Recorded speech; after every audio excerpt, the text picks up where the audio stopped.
సదాశివసమారంభాం శంకరాచార్యమధ్యమాం అస్మదాచార్యపర్యంతాం వందే గురుపరంపరాం.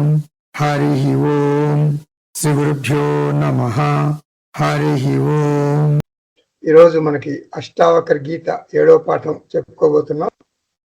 చాలా మతాల్లో అంటే మన హిందూ మతంలో కూడా చాలా సిద్ధాంతాల్లో చాలా సిస్టమ్స్లో ఒకటి బాగా విశ్వసిస్తారు, నమ్ముతారు. ఏమిటంటే అది జీవభావము యథార్థం అని విశ్వసిస్తారు. అంతేకాదు మోక్షం వచ్చిన తర్వాత కూడా ఈ జీవభావం అలాగే ఉంటుంది అని నమ్ముతారు. అంటే చాలా మంది దృష్టిలో మోక్షం అంటే మన మోక్షం కాదు. ఇప్పుడు మనం చెప్పుకునే మోక్షం ఏంటంటే బంధ విముక్తి మోక్షం. ఏమిటి బంధం? ధర్మ అర్థ కామాలు ఉన్నా మంచిదే, లేకపోయినా మంచిదే. ఉంటే నాకేమీ ఇబ్బంది లేదు, లేకపోయినా ఇబ్బంది లేదు. అది బంధ విముక్తి అంటే. అది మనకు మోక్షం. దాన్నే మనం జీవన్ముక్తి అని కూడా అంటాం. సో చాలా సిస్టమ్స్లో మోక్షం అంటే ఏదో స్వర్గలోకంలోకి వెళ్ళిపోవటం అని అనుకుంటారు. కానీ ఇక్కడ నేను చెప్పొచ్చేది ఏంటంటే బంధంలోను మోక్షంలోను రెండింటిలోనూ జీవభావం ఉంటుంది అంటారు చాలా చాలా చాలా చాలా మంది. ఒక్కసారి జీవభావాన్ని అంగీకరిస్తే దాసభావాన్ని కూడా అంగీకరించినట్లే కదా. అంటే జీవభావం ఉన్న చోట దాసభావం ఉంటుంది. సహజంగా దాసభావ అంటే నేను నీకు సేవకుణ్ణి అని భావం. అంటే జీవుడు ఎప్పుడు ఈశ్వరునితో కలిసే ఉంటాడు. అనిత్యమైన జీవుడు అంటే పరిమితమైన జీవుడు సర్వజ్ఞుడు సర్వశక్తిమంతుడు అయినటువంటి ఈశ్వరుడు రక్షణ పొందుతాడు. ఇప్పుడు జీవభావం అంటే ఏమిటి? నేను ఈశ్వర దాసుణ్ణి. ఈశ్వర అంటే ఇక్కడ భగవంతుడిని అర్థం చేసుకోండి. నేను ఈశ్వర దాసుణ్ణి అంతే, అది అర్థం. కాబట్టి అన్ని వ్యవస్థలు ఏమంటాయి అంటే బంధంలోను ముక్తిలోను మేము దాసులం, దాసానుదాసులం అని అంటాయి. ఇప్పుడు మనం ప్రశ్న అడుగుతాం, ఏమిటది? బంధంలోను మోక్షంలోను రెండింటిలో కూడా దాసభావం ఉంటే ఇక మోక్షము లేకపోతే ముక్తి లేకపోతే స్వేచ్ఛ దీనికి తావెక్కడిది అసలు? ఎందుకంటే దాసభావము మోక్షభావము ఒకదానికొకటి పరస్పర విరుద్ధాలు కదా. సేవకుడు స్వేచ్ఛ అసలు ఈ రెండు ఎలా ఒకటి అవుతాయి? ఒకటి కావు. సేవకుడుగా ఉండటం అంటే ఒక యజమాని నియంత్రణలో ఉన్నాడని అర్థం. విచిత్రం ఏమిటంటే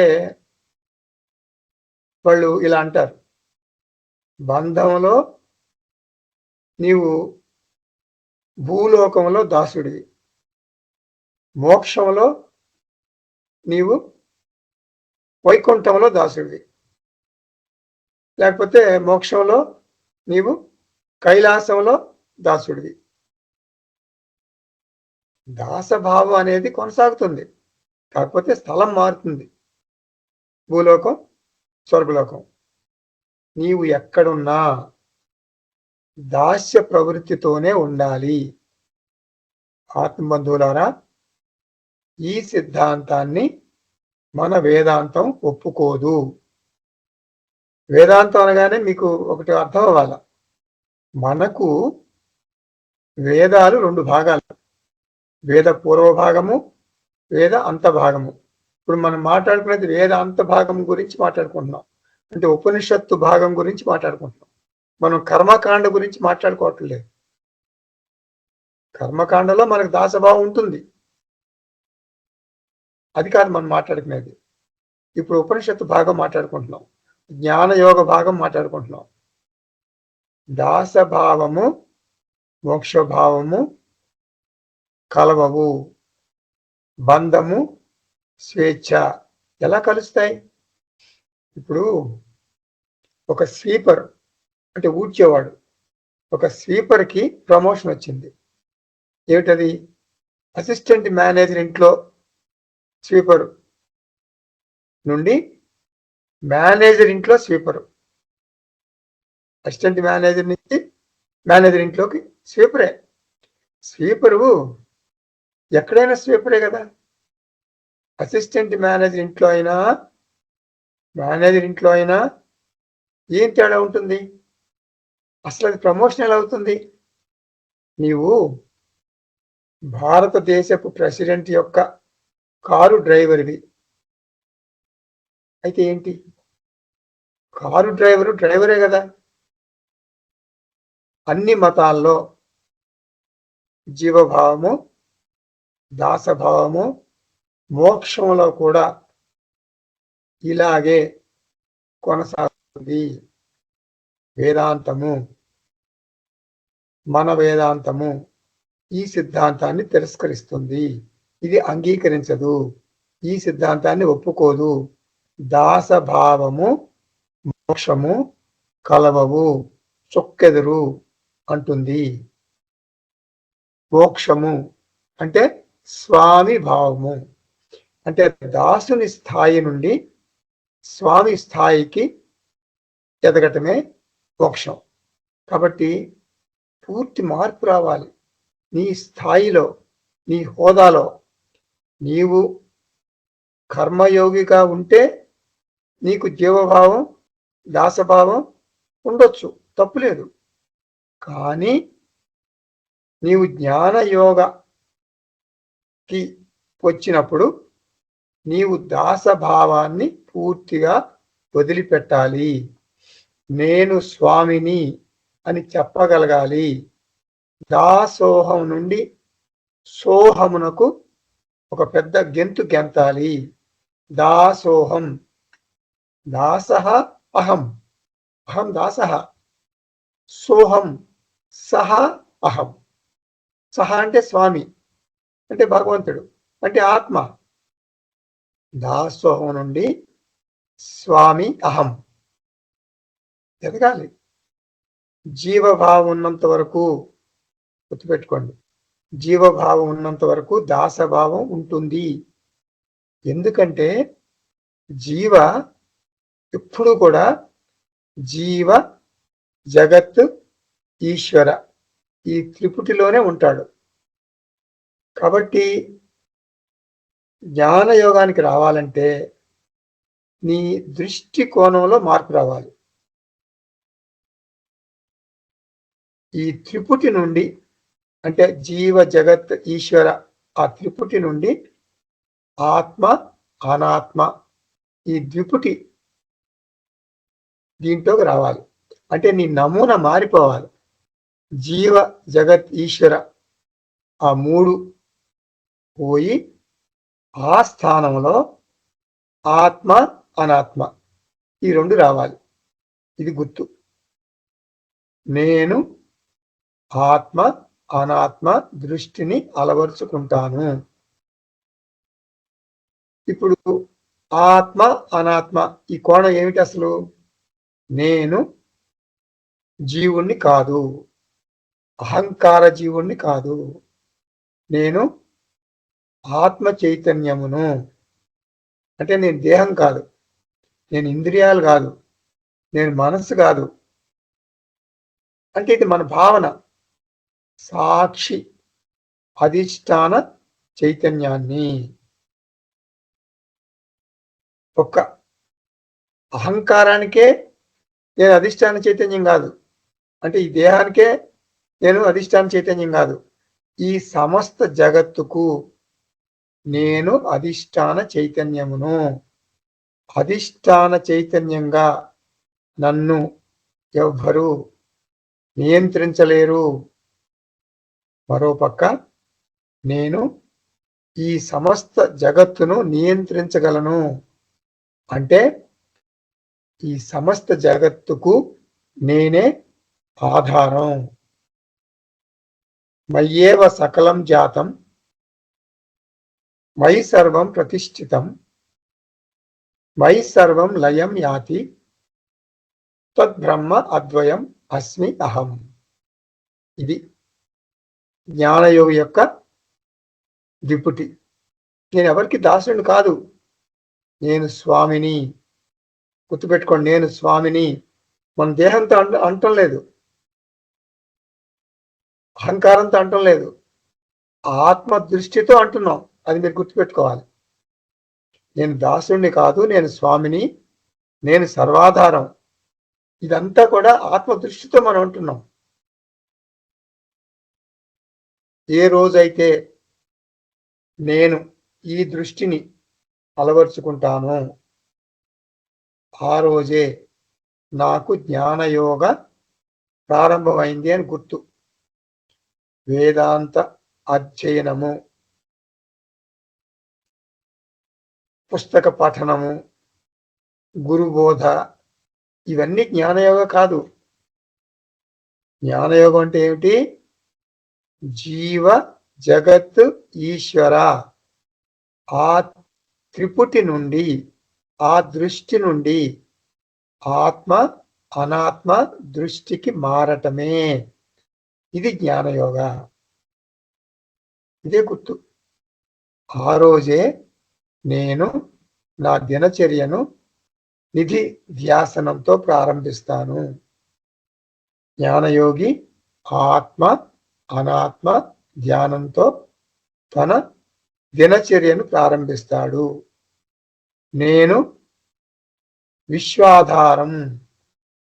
నాకు అనుభవంలోకి వచ్చేదంతా అనాత్మ. అనాత్మ మిథ్య.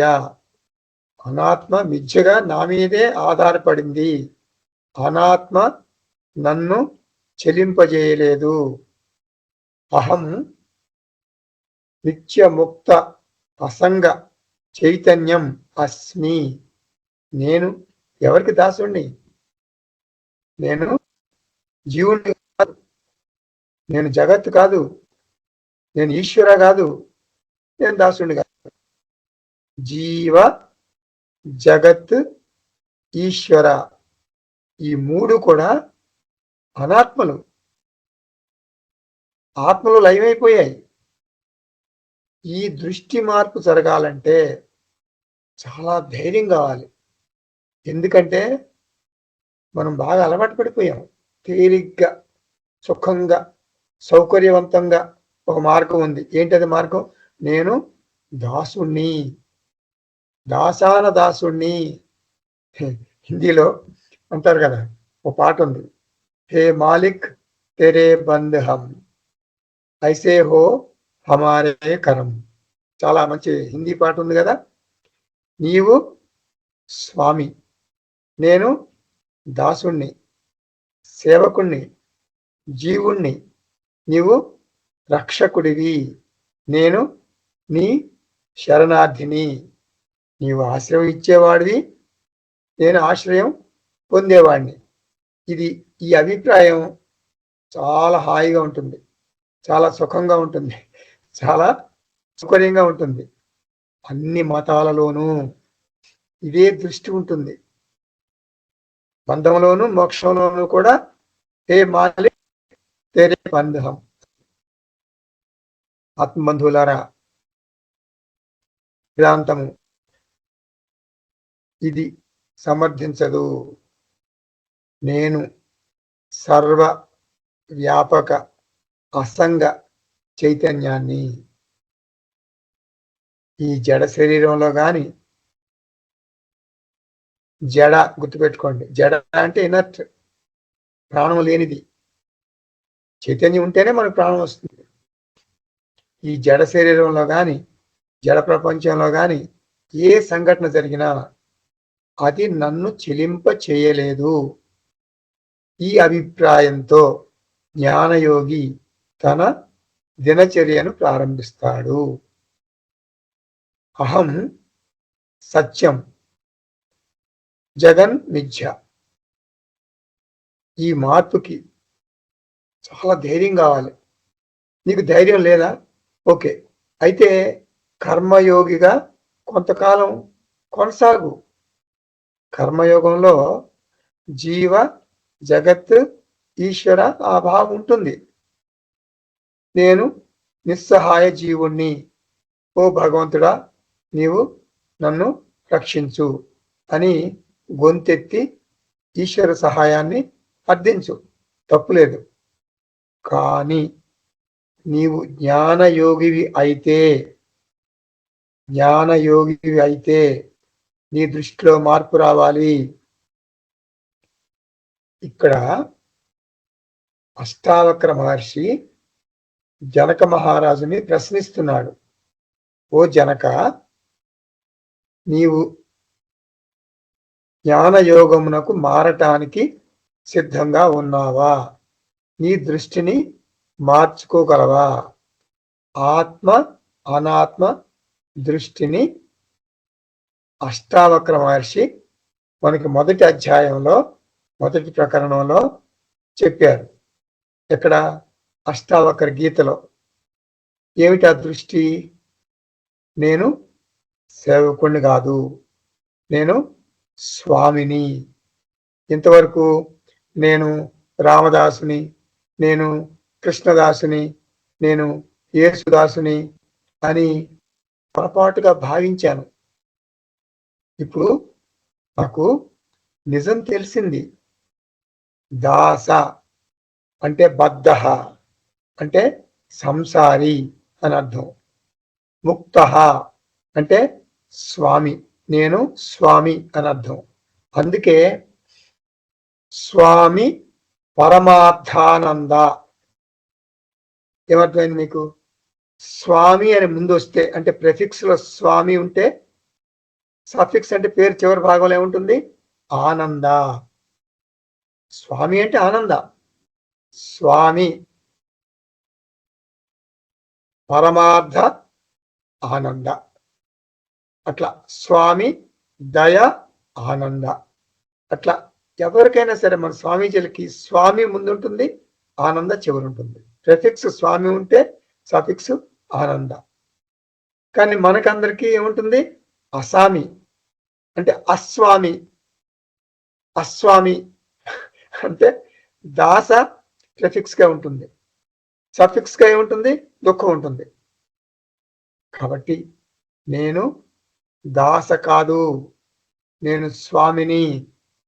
కాబట్టి అష్టావక్ర మహర్షి ఏమడుగుతున్నాడు జనకుణ్ణి? జనక, నీవు స్వామి హోదాను స్వీకరించటానికి సిద్ధమేనా?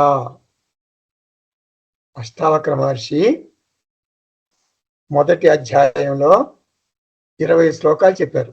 20 శ్లోకాలు అది మనం పూర్తి చేసుకున్నాం. ఇప్పుడు అష్టావక్ర మహర్షి ఏం చేస్తున్నాడు? జనకుడి అంటే జనక మహారాజు యొక్క ప్రతిస్పందన కోసం ఎదురు చూస్తున్నాడు. శిష్యుడు నేను సిద్ధంగా లేను గురువు గారు, హాయిగా ఉంది కర్మకాండతో అని అనొచ్చు, నేను జ్ఞానయోగంలోకి వచ్చానని అనొచ్చు, ఏదైనా అనొచ్చు కదా. ఒకవేళ శిష్యుడు అలా అంటే, ఎలా అంటే నేను దాసుణ్ణి, దాసుణ్ణి, నేను స్వామిని కాదు అని అంటే గురువు చేసేది ఏం లేదు. ఓకే, దాసుడిగా కొనసాగు శిష్య, క్లాసులకు వచ్చి కర్మయోగ బాగా నేర్చుకో అంటాడు గురువు. కానీ ఇక్కడ శిష్యుడు ఎవరు? జనక మహారాజు. నీలాగా మన ఆర్ష విద్యా తరంగుని శిష్యుల్లాగా పరిణితి చెందినవాడు. అష్టావక్ర మహర్షితో అంటాడు, ఎవరు? జనక మహారాజు, నేను జీవభావమును వదిలిపెట్టాను, నేను ఆత్మభావమును ప్రకటిస్తున్నాను. ఇంతవరకు అష్టావక్ర మహర్షి ఏమన్నాడు? నీవు ఆత్మ అన్నాడు. ఇప్పుడు జనకుడు ఏమనాలి? నేను ఆత్మ, నేను దాసు నుండి సోహం, అహం దాస నుంచి అహం సహ, దాసోహం నుండి సోహం వైపుకు జనకుడి యొక్క స్థితిని, జనకుడి యొక్క దృష్టిని మనకి ఈ 2వ అధ్యాయంలో అష్టావక్ర మహర్షి చెప్పబోతున్నారు. సో మొదటి అధ్యాయం ముగించుకున్నాం. మొదటి అధ్యాయంలో జీవ జగత్ ఈశ్వర త్రిపుటి నుండి ఆత్మ అనాత్మ ద్విపుటి ఎలా రావాలి, జ్ఞానయోగంలోకి ఎలా మారాలి, అవన్నీ చెప్పారు. జనకుడు బాగా అర్థం చేసుకుని ఇప్పుడు జనకుడు స్పందిస్తున్నాడు. ఇది 2వ అధ్యాయం. మనం జనకుడి స్పందన చూద్దాం. మొదటి శ్లోకం అంటే జనక ఉవాచ అని అర్థం చేసుకోవాలి మీరు. అహో నిరంజన శాంతః బోధోహం ప్రకృతే పరః ఏతావంతమహం కాలం మోహేనైవ విడంబితః. ఎంత చక్కగా ఉందో చూడండి శ్లోకం. జనకుడి ప్రతిచర్య, ప్రతిస్పందన ఆశ్చర్యంతో మొదలవుతుంది అనమాట. నేను అజ్ఞానంతో ఒక దాసుడిలాగా ప్రవర్తించాను ఇంతకాలం. ఓ మహర్షి, ఇప్పుడు నా అసలు హోదా ఆత్మస్థితి అని తెలుసుకున్నాను. అహో అని ఆశ్చర్యాన్ని ప్రకటిస్తున్నాడు. ఇది క్లుప్తంగా తాత్పర్యం. భగవద్గీతలో కూడా మనకి 2వ అధ్యాయంలో 29వ శ్లోకం అనుకుంటా. ఆశ్చర్యవత్ పశ్యతి కశ్యదేనం ఆశ్చర్యవత్ వదతి తథైవ చాన్యః ఆశ్చర్యవశ్చైన మన్యః శృణోతి శ్రుత్వాపి ఏనం వేదనశ్చైవ కశ్చిత్. ఇది శ్లోకం. అంటే దాసభావం ఉండదు వేదాంతంలో అని వ్యాసాచార్య భగవద్గీతలో చెప్పాడు. నీ దృష్టిని మార్చుకో. ఇక్కడ జనకుడు ఏమంటున్నాడు? అహో ఎంత గొప్పది అంటున్నాడు. అంటే ఈ దృష్టి ఏమిటి? ఆ దృష్టి అహం బోధ అస్మి, నేను పాంచభౌతిక దేహాన్ని కాదు, నేను పాంచభౌతికమైన మనస్సుని కాదు, నేను ఇంద్రియాల్ని కాదు, నేను చైతన్య స్వరూపాన్ని, నిరాకార నిర్గుణ చిద్రూప అహం అస్మి. బోధ, బోధ అంటే ఏమిటి? చిద్రూప అని అర్థం. చిత్ రూప అంటే చైతన్యం. ఎటువంటిది చైతన్యం? ప్రకృతే పరః. ఎటువంటి చైతన్యం? ప్రకృతే పరః అంటే ప్రకృతి అంటే పదార్థం, మ్యాటర్. ప్రకృతి అంటే ఏమిటి? పదార్థము. ఇక్కడ మనకి దేహం అంటే దేహానికి విరుద్ధంగా ఉన్నది. ప్రకృతే పరః అంటే దేహానికి విరుద్ధంగా ఉన్నది. దేహాన్ని ప్రకృతి అన్నారు, అంటే పదార్థం అన్నారు. ఇప్పుడు మన దేహం కూడా మరి పదార్థ జనితమే కదా. కాబట్టి దేహమును ప్రకృతి అంటారు. మన భగవద్గీతలో కూడా అన్నారు కదా, 2వ అధ్యాయంలోనే 27, 28 శ్లోకాల్లో ప్రకృతే క్రియామాణాని గుణై సర్వశః అహంకార విమూఢాత్మ కర్తహమితి మన్యతే తత్వవిత్తు మహాబాహో గుణకర్మ విభాగయోః గుణ గుణేషు వర్తంతః ఇది మత్వాన సజ్జతే. నేను దేహమునకు భిన్నంగా ఉన్నాను. ఇక్కడ మనం 5 చైతన్య లక్షణాలు కూడా చెప్పుకోవచ్చు. నేను అంటే చైతన్యము, దేహము, ఇది చాలా వంట పట్టించుకోవాలి మనం. చైతన్యము అంటే దేహము దేహి, శరీరము శరీరి, ప్రకృతి పురుషుడు, క్షేత్రము క్షేత్రజ్ఞుడు. ఇక్కడే చాలా మంది అసలు ఇదే బేసిక్ నాలెడ్జ్. ఇది ఏం చూస్తున్నావు? ఒక లైట్ చూస్తున్నాను అంటాడు. ఆ లైట్ వెనక ఏముంది? విద్యుత్ శక్తి ఉంది. ఇది నా చెయ్యిని చూస్తున్నావు. ఓకే, చెయ్యి కాక ఇంకేం చూస్తున్నావు? ఏం లేదు సార్, చెయ్యే చూస్తున్నాను, నీ చేతిని చూస్తున్నాను. కాదు, ఈ చేతితో పాటు కాంతిని చూస్తున్నావు. ఇక్కడ ఇంట్లో ఉన్నావు, నీ ఇంట్లో నువ్వు ఉన్నావు. ఏముంది ఇంట్లో? నేనున్నాను. కాదు, నీతో పాటు స్పేస్ ఉంది, ఆకాశం ఉంది. ఆకాశం లేకపోతే నువ్వు ఎలా కూర్చుంటావు? ఆకాశం అంటే చోటు, ప్రదేశాన్ని కొనుక్కున్నావు నువ్వు. సో కాబట్టి దేహము దేహి, ఆ రెండిటి యొక్క లక్షణాలు తెలియకపోతే మనకు వేదాంతం అర్థం కాదు. చైతన్యము ఈ దేహంలో ఒక భాగం కాదు, దేహంలో ఒక లక్షణం కాదు, దేహం నుంచి ఉత్పత్తి చెందింది కాదు. అసలు దేహానికి సంబంధం లేదు చైతన్యం. అసంగః, నేను చైతన్యాన్ని ఇట్లా చెప్పుకోవాలి మనం. నేను శాంతః. ఈ దేహం వల్ల కలిగేటటువంటి సమస్యలు, ఒడిదుడుకులు అవన్నీ ఉంటాయి, అది సహజం. దేహమేమో కాలాతీత కాదు. దేహము కాలానికి, దేశానికి, ప్రారబ్ధానికి లోబడి ఉంటుంది. నేను దేశాతీత, కాలాతీత, ప్రారబ్ధానికి కూడా అతీత. నాకు ప్రారబ్ధం ఏముంది? నేను లేని టైం ఎక్కడ? ప్రారబ్ధం అంటే ఏంటి? ఈ దేహానికి ఉంటుంది. అది ఏదో పుడతాడు పోతాడు. ఈ పుట్టిన డేట్ ఆఫ్ బర్త్ నుంచి డేట్ ఆఫ్ డెత్ వరకు మధ్యలో జీవితం అంతా కూడా ప్రారబ్ధాన్ని బట్టి నడుస్తుంది మనకి. సో దేహం అనేది కాలానికి కట్టుబడి ఉంటుంది. దేశం అంటే ప్రదేశం, ఒక ప్రదేశానికి కట్టుబడి ఉంటుంది. ప్రారబ్ధానికి కట్టుబడి ఉంటుంది. సమస్యలు ఉంటాయి. ఈ దేహము, ఈ సమస్యలు ఇలా ఉన్నా కూడా నేను చైతన్యంగా ఉంటాను. నా ప్రశాంతత చెక్కు చెదరదు.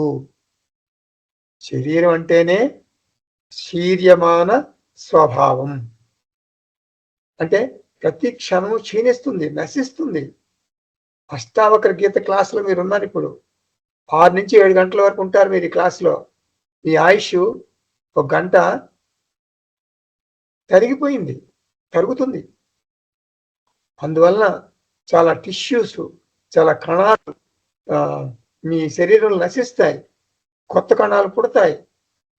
దేహము దాస, దేహం దాస, ఎప్పటికీ దాస. ఎవరికి దాస? దేశానికి దాస. దేశానికి కట్టుబడి ఉంటుంది కదా. కాలానికి దాస దేహం, ప్రారబ్ధానికి దాస. అంటే దేహము దాసుడు, దేశానికి దాసుడు, కాలానికి దాసుడు, ప్రారబ్ధానికి దాసుడు. అంటే వీటికి లోబడి శరీరము నశించిపోతుంది. ఇది సహజము, ఇది తథ్యము. అయితే నేను దేహం కాదు, నేను చైతన్య స్వరూపము, నేను దేహాతీతము, నేను కాలాతీతము. కాలాతీతః అహం అస్మి, కర్మాతీతః అహం అస్మి.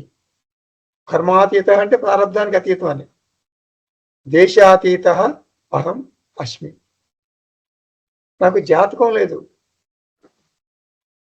అహం ప్రకృతే పరః. పరః అంటే ఏంటి? విలక్షణం. పరః అంటే విలక్షణం. అహం విలక్షణః అస్మి. కాబట్టి శాంతః, ఎల్లప్పుడూ ప్రశాంతంగా ఉంటాను. మనస్సులోని శాంతి శాశ్వతంగా ఉంటుంది అని చెప్పలేము. ఇది మనసు మారిపోతుంటుంది కదా. ఎందుకంటే మనసు కూడా దేహంలాగా ఓ పదార్థం, పాంచభౌతికం. కాబట్టి మనస్సుకి కూడా కోపతాపాలు, రాగద్వేషాలు, చికాకులు ఇవన్నీ ఉంటాయి. మన భగవద్గీత మనకి 14 అధ్యాయాలు ఏం చెప్పారు శ్రీకృష్ణ పరమాత్మ? 14 అధ్యాయంలో 22వ శ్లోకంలో ప్రకాశంచ ప్రవృత్తించ మోహమేవచ పాండవ నా ద్వేష్టి సంప్రవృత్తాని నా నివృత్తాని కాంక్షతి. అర్జున, త్రిగుణాతీతుడు రాగద్వేషములకు అతీతంగా ఎల్లప్పుడూ ఒకే స్థితిలో ఉంటాడు. అంటే జ్ఞాని మానసిక శాంతిని తన శాంతిగా ప్రకటించడు, ఆత్మశాంతిని ప్రకటిస్తాడు. మనస్సు మాత్రం సత్వగుణ ప్రకాశము, రజోగుణ కార్య ప్రవృత్తి, తమోగుణ మోహాలతో ఉంటుంది. మనసుకు హెచ్చుతగ్గులు తప్పవు. కానీ అహం శాంత, శాంతి చైతన్యానికి చెందింది, అది శాశ్వతంగా ఉంటుంది. కాబట్టి నిరంజన అంటే మలిన రహితము, దోషరహితము. మలినాలు అహంకారానికి చెందుతాయి. అహంకారం అంటే మదం, అహంకారం అంటే పొగరు, అహంకారం అంటే గర్వం. ఇది కాదు అర్థం. అహంకారం అంటే మనం అట్లాంటి అర్థాలు తీసుకుంటాం కాదు. శాస్త్రంలో అహంకారం అంటే దేహం, అంటే దేహము, మనస్సు, ఇంద్రియాలు అన్నీ కలిపి అహంకారం అంటారు.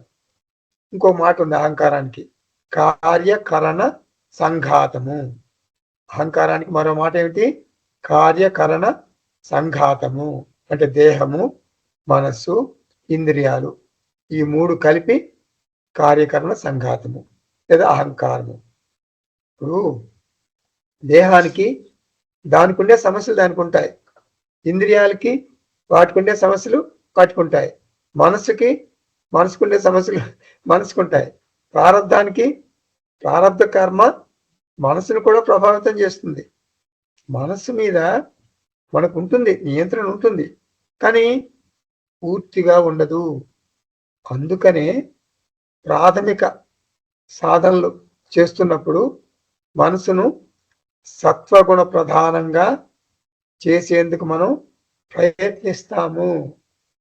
మనసును అంటే ఎవరి మనసును వాళ్ళు కొంతవరకు శుద్ధి చేసిన తర్వాత, చిత్తశుద్ధి అంటాం కదా, కొంతవరకు శుద్ధి చేసిన తర్వాత ఆధ్యాత్మికతలో మనసును దాటి వెళ్ళాలి మనం. ఎందుకంటే మనసును మనం 100% నియంత్రించలేము. కాబట్టి మోక్షము అంటే ఏమిటి? మనో నియంత్రణ కాదు. మళ్ళీ చెప్తున్నా, మోక్షం అంటే మనో నియంత్రణ కాదు, మనస్సును దాటి వెళ్ళటం. అహం నిరంజన, సమస్యలు, మలినాలు అవన్నీ అనాత్మకు చెందుతాయి, అనాత్మకు ఉంటాయి. ఆత్మగా నేను శుద్ధము. ఈ శ్లోకం చెప్పాను కదా, జనక ఉవాచ. జనకుడు ఏమంటున్నాడు? అహం విడంబిత. విడంబిత అంటే అయోమయం, నేను గురయ్యాను గురువర్య, నా స్వస్వరూపాన్ని లేకపోయాను. మోహేనా వలన, మోహము అంటే ఇక్కడ అజ్ఞానం అని అర్థం. ఏతావంతం కాలం, ఏతావంతం కాలం అంటే ఇంతవరకు నేను అయోమయానికి గురయ్యాను, ఇప్పుడు సత్యం తెలిసింది. ఇంతవరకు, ఏతావంతం కాలం అంటే ఇంతవరకు అంటే ఒక 10 ఏళ్ళు, ఒక 20 ఏళ్ళు, ఒక 30 సంవత్సరాలు, ఒక 40 సంవత్సరాలు అని అర్థం కాదు. కొన్ని జన్మల నుంచి నేను ఇలాగే ప్రవర్తిస్తున్నాను. ఆత్మ అజ్ఞానంతో ప్రవర్తిస్తున్నాను. ఇప్పుడు కూడా 25 సంవత్సరాలు చదువుతారు వేదాంతం, గురు ముఖతః చదువుతారు, మంచిగా నోట్స్ రాసుకుంటారు. 25 సంవత్సరాలు వేదాంతం అభ్యసించిన తర్వాత కూడా నేను దాసు, ఓ భగవంతుడా ఓ శ్రీకృష్ణ, నీవు స్వామి, నేను దాసుణ్ణి, కృష్ణదాసుణ్ణి, నీవు స్వామి అనే అంటారు. ఇప్పుడే కాదు, వైకుంఠంలో కూడా కృష్ణ నీకు దాసుడిగా ఉంటాను స్వామి, నన్ను అనుగ్రహించు ప్రభు అని చాలా మంది వేదాంతాన్ని ఇలాగే అర్థం చేసుకుంటారు. జనకుడు ఏమంటున్నాడు? నేను అర్థం చేసుకున్నాను గురువర్య. ఏమని అర్థం చేసుకున్నాను? అహం బ్రహ్మ అస్మి తత్ త్వం అసి. ఓ అష్టావక్ర మహర్షి, నేను దాసుడిని కాదు, నేను స్వామిని. ఇది మొదటి శ్లోకం చూసాం. ఇప్పుడు రెండో శ్లోకానికి వెళ్తున్నాం. యథా ప్రకాశయాం ఏకః దేహమేనం తథా జగత్ అతో మమ జగత్ సర్వం అథవా నచ కించన. నేను ఈ దేహాదుల్ని ఎట్లా జీవింపజేస్తున్నానో, అంటే ప్రకాశింపజేస్తున్నానో, అట్లాగే ఈ జగత్తుని కూడా ప్రకాశింపజేస్తున్నాను. మిథ్య అనాత్మకు, సత్య ఆత్మకు అసలేం సంబంధం ఉంటుంది? ఉండదు కదా. ఇది తాత్పర్యం. ఇప్పుడు మనం లోతుగా చూద్దాం. జనకుడు ఏమంటున్నాడు? అహం ఏనం దేహం ప్రకాశయామి. నేను చైతన్య స్వరూపంగా ఉండి ఈ దేహాన్ని ఒక ఆబ్జెక్ట్గా తెలుసుకుంటున్నాను. నేను దేహం కాదు, నేను దేహాన్ని గమనించే సాక్షి చైతన్యాన్ని. దేహము ద్వారా నేను జగత్తును కూడా గమనిస్తున్నాను. దేహం అంటే మనసు అని కూడా అర్థం. ఇప్పుడు మీకు బాగా అర్థం అవ్వాలంటే కళ్ళజోడు, స్పెట్స్. కళ్ళజోడు ఉదాహరణ చాలా బాగుంటుంది ఇక్కడ. ఇప్పుడు నేను కళ్ళజోడిని పెట్టుకున్నాను. నేను ఫస్ట్ ఏం చేస్తాను? కళ్ళజోడు చూస్తాను. ఆ తర్వాత కళ్ళజోడు ద్వారా జగత్తును చూస్తాను. కళ్ళజోడు ఒక ఆబ్జెక్టు, జగత్తు ఒక ఆబ్జెక్టు. తేడా ఏమిటి? కళ్ళజోడు ఆబ్జెక్టు, జగత్ ఆబ్జెక్టు. జగత్కి కళ్ళజోడికి తేడా ఏమిటి? కళ్ళజోడు ఆబ్జెక్టు మాత్రమే కాదు, జగత్తును చూడటానికి ఒక ప్రమాణం, ఒక ఇన్స్ట్రుమెంట్, ఒక ప్రమాణం లాగా పనిచేస్తుంది. అది ఎవరు? కళ్ళజోడు. ఆబ్జెక్ట్ కమ్ ప్రమాణం అన్నమాట. అది ప్రమాణ ఆబ్జెక్ట్. నేను చైతన్య స్వరూపాన్ని, నేను సబ్జెక్ట్ని. చాలా మంది సబ్జెక్ట్ ఆబ్జెక్ట్ అంటే కొంచెం కన్ఫ్యూజ్ అవుతారు. సబ్జెక్టు మనకి ఆత్మ విషయంలో సబ్జెక్ట్ ఎప్పుడు సబ్జెక్టే, ఎప్పుడు దృక్కే. ఏకం, దృశ్యం అనేకం. నేను నిన్ను చూస్తున్నాను, సబ్జెక్ట్ ఎవరు? నేను. నీవు నన్ను చూస్తున్నావు, సబ్జెక్ట్ ఎవరు? నువ్వు. ఇది వ్యవహారంలో నేను సబ్జెక్టు, నువ్వు సబ్జెక్టు. ఈ వేదాంతంలో అది పనికిరాదు. నేను నిన్ను చూస్తున్నాను, సబ్జెక్ట్ ఏమిటి? నేను. నీవు నన్ను చూస్తున్నావు, సబ్జెక్ట్ ఏమిటి? ఆత్మే. నేను చూస్తున్నానంటే ఆత్మ సబ్జెక్ట్, నీవు నన్ను చూస్తున్నావు అంటే కూడా ఆత్మ సబ్జెక్ట్. సో సబ్జెక్ట్ మారదు. నీవు నన్ను చూస్తున్నావు, సబ్జెక్ట్ ఈజ్ ఆత్మ. నేను నిన్ను చూస్తున్నాను, సబ్జెక్ట్ ఈజ్ ఆత్మ. అలా అర్థం చేసుకోవాలి మనం. నేను చైతన్య స్వరూపాన్ని, సబ్జెక్ట్ని. కాబట్టి జనకుడు ఏమంటున్నాడు ఇక్కడ? తథా జగత్. నేను జగత్తును పరిశీలిస్తున్న సబ్జెక్ట్ని. ప్రకాశయామి, అహం జగత్తు ప్రకాశయామి. ఏమర్థమైంది మనకి? ఒక వస్తువును సబ్జెక్ట్ పరిశీలిస్తేనే దానిని మనం ఆబ్జెక్ట్ అని అంటాం. ఆబ్జెక్ట్ అంటే కాదది. సబ్జెక్ట్ పరిశీలిస్తేనే దానికి ఆబ్జెక్ట్ స్టేటస్ వస్తుంది. ఒక ఆబ్జెక్ట్ ఉంది అనుకోండి, సపోజ్ ఒక ఆబ్జెక్ట్ ఉందని అనుకుందాం. ఆ ఆబ్జెక్ట్ అంటే వస్తువు, ఆ ఆబ్జెక్ట్ ని సబ్జెక్ట్ ఎప్పుడు చూడలేదు, అనుభవంలోనికి రాలేదు. అప్పుడు మనం ఆబ్జెక్ట్ లేదనే చెప్తాం. సబ్జెక్టు చేత అనుభవింపబడితేనే ఆ ఆబ్జెక్ట్ వెలుగులోకి వస్తుంది. ఆబ్జెక్ట్ ఉంది అంటే వస్తువు ఉంది అని మనకు ఆధారం ఏమిటి, రుజువు ఏమిటి? ఒక సబ్జెక్టు అంటే కర్త, ఒక సబ్జెక్టు అనుభవించేవాడు అంటే చూసేవాడు ఒకడు ఉండాలి. ఇప్పుడు జనకుడు ఏమంటున్నాడు? సమస్త జగత్తుకు, సమస్త ప్రపంచానికి ఒక ఆబ్జెక్టుగా ఉండి నేను సబ్జెక్టుగా ఆధారం, నేనే కారణం. జనకుడు మాట్లాడుతున్నాడు. ఇది అష్టావకర గీతలో మొదటి అధ్యాయంలో శ్లోకాలు విన్న తర్వాత జగత్తుడు మారిపోయాడు, జనకుడు మారిపోయాడు. మారిపోవటం అంటే దేహం ద్వారా మారలా, మనసు మారలా, ఈ జ్ఞానం వచ్చేసింది. జ్ఞానం ఎప్పుడు మనసులోనే వస్తుంది. సో జగత్తు నా మీద ఆధారపడింది తన ఉనికికి. సబ్జెక్టుకి స్వంత సత్తా ఉంది, ఆబ్జెక్టుకు స్వంత సత్తా లేదు. అంటే ఏంటి అర్థం? మిథ్య సత్తా ఉంది. ఇంగ్లీష్లో ఇండిపెండెంట్ ఎగ్జిస్టెన్స్, డిపెండెంట్ ఎగ్జిస్టెన్స్ అంటారు. ఇండిపెండెంట్ అంటే స్వతంత్రం, డిపెండెంట్ ఎగ్జిస్టెన్స్ అంటే పరతంత్రం. స్వతంత్రం, పరతంత్రం. మనం ఎప్పుడు అనుకుంటాం కదా, ఏకం నిత్యం సారం సత్యం, ఏకం నిత్యం సారం సత్యం. అది ఆత్మకు చెప్తాం మనం. అనేకం, అనిత్యం, అసారం, అసత్యం, ఇది అనాత్మకు చెప్తాం.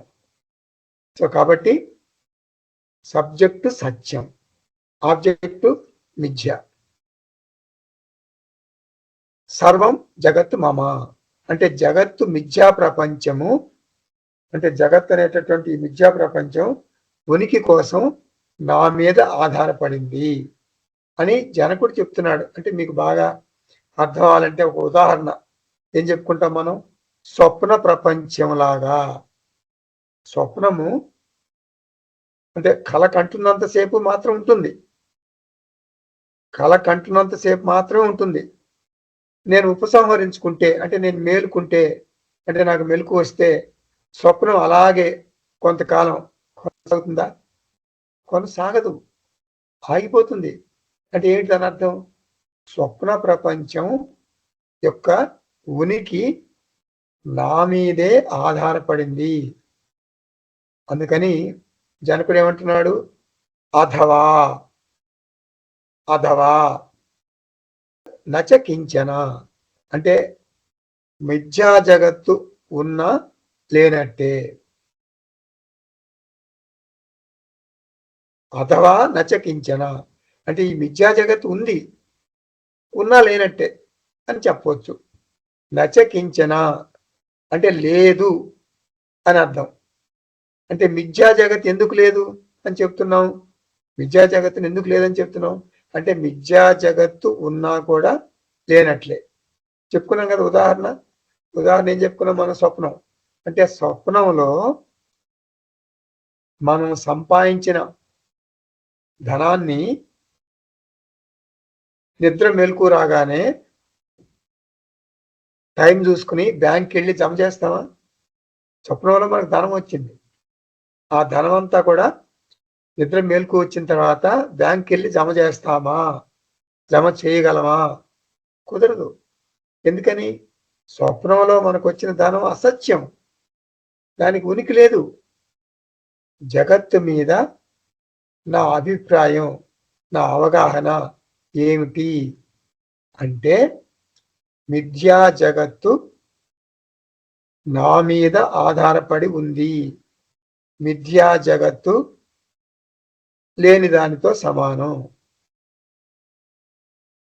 జగత్తు అంతా నాలోనే ఉంది, నాలో ఏమీ లేదు. చూడండి ఇక్కడ రిడిల్. జగత్తంతా నాలోనే ఉంది, నాలో ఏమీ లేదు. అంతా నాలోనే ఉంది, నాలో ఏమీ లేదు. ఇది కృష్ణుడు చెప్పిన మాట 9వ అధ్యాయంలో. చాలా తేలిగ్గా చెప్పేస్తున్నాడు జనకుడు. మత్స్థాని సర్వభూతాని 9వ అధ్యాయంలో కృష్ణుడు చెప్తాడు, 4వ శ్లోకం అనుకుంటాను. మత్స్థాని సర్వభూతాని నచ్చ మత్సాని భూతాని. చాలా చాలా చాలా క్లిష్టమైన విషయం. జనకుడు తేలిగ్గా చెప్పేస్తున్నాడు. నేను అంటే ఇక్కడ దేహం కాదు, మనసు కాదు. నేను తురీయ ఆత్మ అని అర్థం. ఇప్పుడు నాలో ఏమీ లేదు, అంతా నాలోనే ఉంది. స్వప్నం కంటున్నారు అనుకోండి, స్వప్నం కంటున్నప్పుడు ఈ మెదడులోనే కదా అంతా ఉంది, స్వప్నం అంతా ఉంది కదా, అంతా నాలోనే ఉంది. స్వప్న ప్రపంచం అంతా నాలోనే ఉంది. అలా అర్థం చేసుకోండి. మేల్కొన్నారు అంటే వ్యవహారంలోకి వచ్చారు, నాలో ఏం లేదు, మరి అంత గయాబ్ అయిపోయింది కదా, అట్లా అన్నమాట.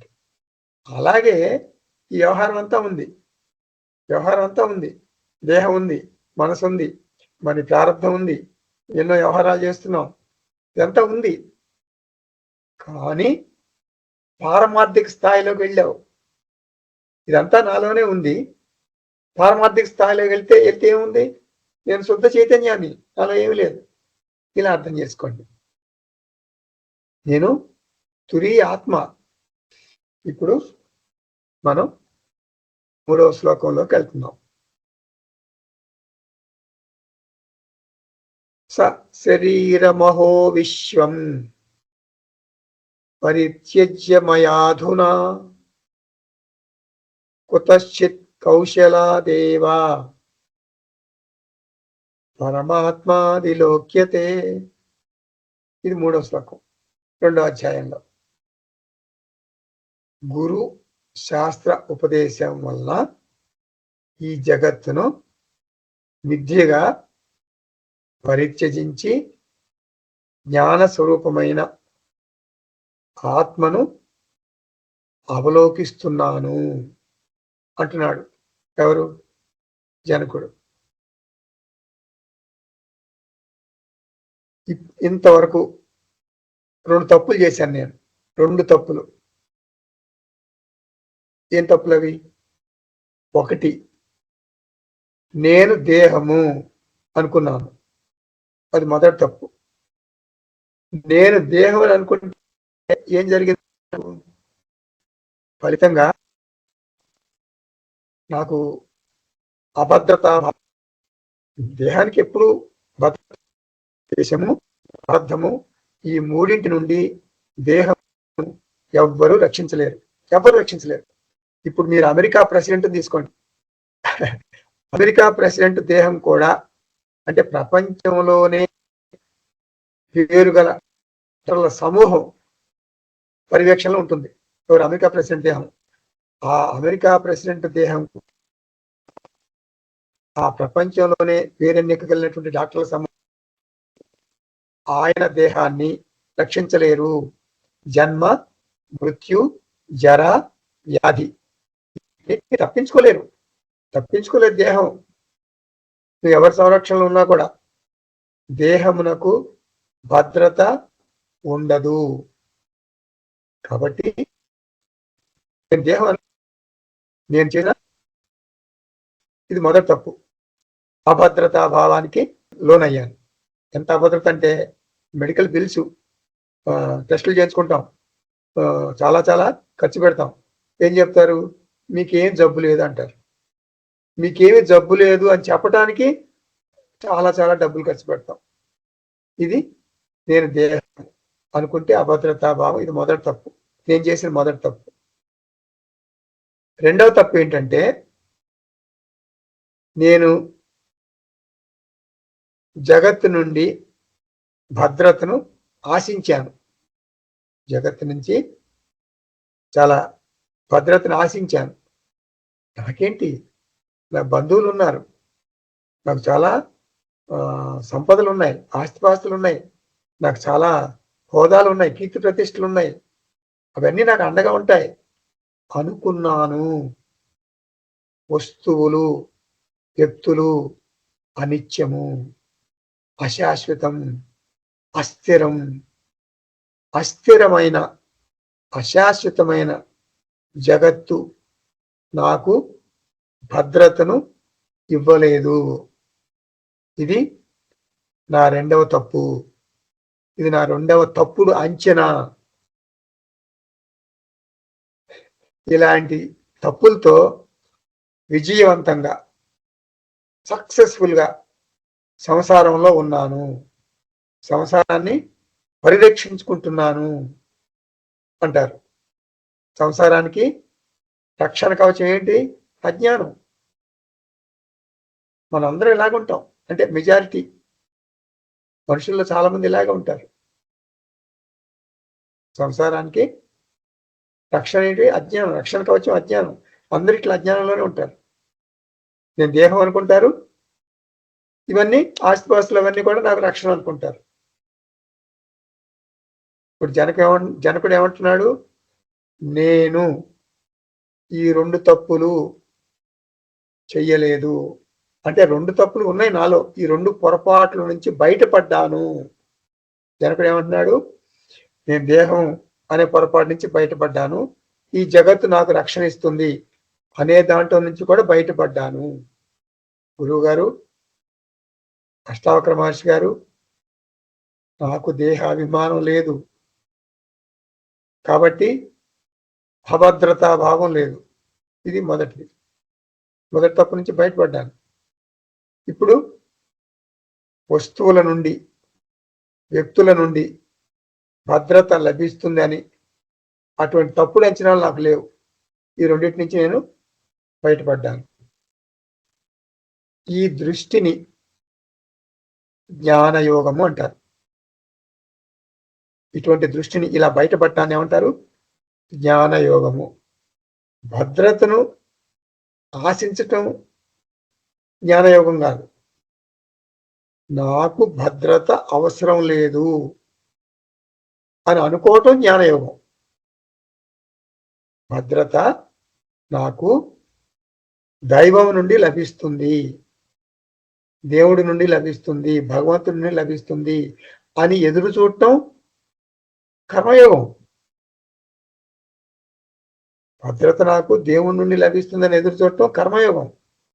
నాకు ఎవ్వరి నుండి భద్రత అంటే సెక్యూరిటీ, నాకు ఎవ్వరి నుండి భద్రత అవసరం లేదు అని అనుకోగలగటం జ్ఞానయోగము. గుర్తుపెట్ట, నేను అంటే దేహం చెప్పాను కదా, దేహానికి లేదు. వాతావరణంలో కొంచెం మార్పు వస్తే చాలు దేహానికి తుమ్ములు వస్తాయి. అహం పరిత్యజ్య అంటాడు జనకుడు. అంటే నేను దేహమును, జగత్తును త్యజించాను. పరిత్యజ్య అంటే సహచర్యం, అంటే దేహంతో సహచర్యం చేస్తే దాన్ని అహంకారం అంటారు. జగత్తుతో సహచర్యం చేస్తే దాన్ని మమకారం అంటారు. దేహంతో అయితేనేమో అహంకారం, జగత్తుతో అయితే, జగత్ అంటే కుటుంబాన్ని, మమకారం. నా కొడుకు నన్ను రక్షిస్తాడు కానీ కోడలు అడ్డు తగులుతుంది, ఇది అహంకారం. తర్వాత ఇలా అన్ని అహంకారం, మమకారం, ఇవే సంసార కారణాలు. నేను రెండు వదిలేశాను. జనకుడు అంటున్నాడు, నేను అహంకారాన్ని, మమకారాన్ని, ఆ కోరలు పీకేశాను, వదిలేశాను. సశరీరం విశ్వం, సశరీరం విశ్వం మయా పరిత్యజ్య. దీన్ని ఏమంటారు? జ్ఞానయోగము అంటారు. దీన్ని ఏమంటారు? నిధిధ్యాసనం అంటారు. కాబట్టి ఆత్మ, అనాత్మ వివేకంతో మీరు జ్ఞానయోగంలో నేను సర్వవ్యాపి అయినటువంటి ఆత్మను. ఆత్మ లక్షణాలన్నీ గుర్తుపెట్టుకోవాలి మీరు. నేను సర్వవ్యాపకమైన చైతన్యాన్ని. శాంతి, భద్రత, ఆనందం జగత్తులో లేవు లేవు లేవు. ఆత్మనైనటువంటి సర్వవ్యాపక చైతన్యమైనటువంటి నాలోనే ఉన్నాయి.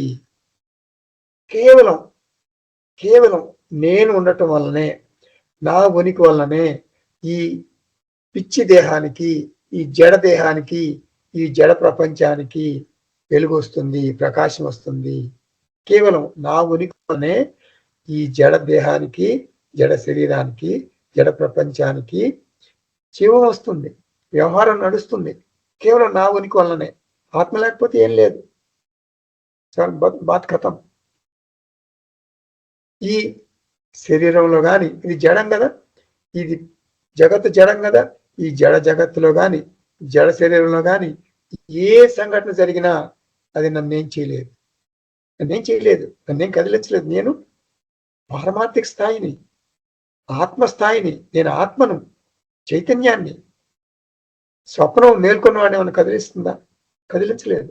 అలాగే ఈ సమస్యలు, ఈ సంసారాలు, ఈ దేహ బాధలు నన్నేం చేయలేవు. నేను దేహాన్ని కాదు. ఈ జడ శరీరంలో అసంగంగా ఉన్నాను నేను. నేను అసంగంగా ఉన్నాను కాబట్టే ఈ శరీరము, ఈ జడ ప్రపంచంతో ఈ జడ శరీరం వ్యవహారం నడపగలుగుతుంది. ఈ జడ శరీరంలో కానీ, జడ ప్రపంచంలో కానీ ఏ జరిగినా, ఏ సంఘటన జరిగినా అది నన్ను చెలింప చేయలేదు. నేను ఆత్మను, నేను చైతన్యాన్ని, నేను సర్వవ్యాపక చైతన్యాన్ని. అహం ఏకః నిత్యః సారః సత్యః. ఇలా అనుకోవటమే ఇది చేస్తుంది. నేను నా స్వస్వరూపం మర్చిపోయి, స్వస్వరూపం అంటే ఆత్మ చైతన్యం, నేను ఆత్మను, నేను చైతన్యాన్ని, నేను సర్వవ్యాపక చైతన్యాన్ని అని అనుకోవటం స్వస్వరూపం. నా స్వభావం అది. నీరు చల్లగా ఉండును, నీటి స్వభావం అది. నా స్వభావం ఏంటి? నా స్వస్వరూపం ఏంటి? నేను సర్వవ్యాపక చైతన్యాన్ని. ఆ చైతన్య లక్షణాలన్నీ నావే. సో నేను సర్వవ్యాపక చైతన్యాన్ని అనే విషయం మర్చిపోయి నా జీవితాన్ని బాధలమయం చేసుకుంటున్నాను. నేను సర్వవ్యాపక చైతన్యాన్ని అనేది గుర్తు పెట్టుకుని నేను నా జీవితాన్ని ఒక ఆటగా మలుచుకుంటాను, ఒక స్పోర్ట్గా మలుచుకుంటాను, ఒక లీలగా మలుచుకుంటాను, ఒక సినిమాలాగా మలుచుకుంటాను, ఒక తమాషాగా మలుచుకుంటాను. అంతే. జీవితం ఉంది. నేను ఆత్మ జ్ఞానంలో ఉన్నాను. జీవితం నాకు ఉంది. ఈ దేహం నడుస్తుంది, జీవితం నడుస్తుంది. ఈ దేహం ఎట్లా ఉంటుంది? 3 క్రికెట్ మ్యాచ్లు, 5 క్రికెట్ మ్యాచ్లు అంటే ఒక సిరీస్. 5 క్రికెట్ మ్యాచ్ల్లో 3 క్రికెట్ మ్యాచ్లు గెలిచాం మనం ఇండియా. 4వ మ్యాచ్ ఆడదా? ఆడాలి. అక్కడంతా ముందర టికెట్లు అవి అమ్మేస్తారు కదా, అందుకని ఆడాలి. ఎట్లా ఆడతారు? సిరీస్ గెలిచారు కదా, ఇంకా చాలా తమాషాగా ఆడతారు. అంటే టెన్షన్ లేకుండా, ఒత్తిడి లేకుండా ఆడతారు. అలా ఈ వ్యవహారం అంతా నేను నడిపిస్తాను ఒత్తిడి లేకుండా. నేను ఆత్మస్థితిలో ఉంటాను. ఆత్మబంధువులారా, మీరందరూ కూడా ఇలాంటి ఆత్మస్థితిలో ఉండాలి అంటే పదే పదే నిధిధ్యాసనం చేసుకోవాలి. ఓం తత్సత్. సర్వం శ్రీకృష్ణార్పణమస్తు.